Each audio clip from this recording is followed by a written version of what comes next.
భగవద్గీత శ్లోకాలు చెప్పుకుందాం. త్రివిధా భవతి శ్రద్ధా దేహినాం సా స్వభావజా సాత్వికీ రాజసీ చైవ తామసీ చేతి తాం శృణు. జీవులకు గల శ్రద్ధ పూర్వజన్మ వాసనాఫలము వలన లభ్యము. అది రాజసము, సాత్వికము, తామసములను 3 విధములుగానున్నవి. యజంతే సాత్వికా దేవాన్ యక్షరక్షాంసి రాజసాః ప్రేతాన్ భూతగణాంశ్చాన్యే యజంతే తామసా జనాః.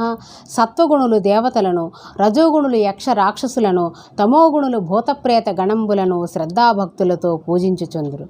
అనుద్వేగకరం వాక్యం సత్యం ప్రియహితం చయత్ స్వాధ్యాయాభ్యసనం చైవ వాంగ్మయం తప ఉచ్యతే. ఇతరుల మనస్సులు నొప్పింపనదియు ప్రియము హితములతో కూడిన సత్యభాషణము వేదాధ్యయనమనుచుట వాచిక తపస్సు అని చెప్పబడును.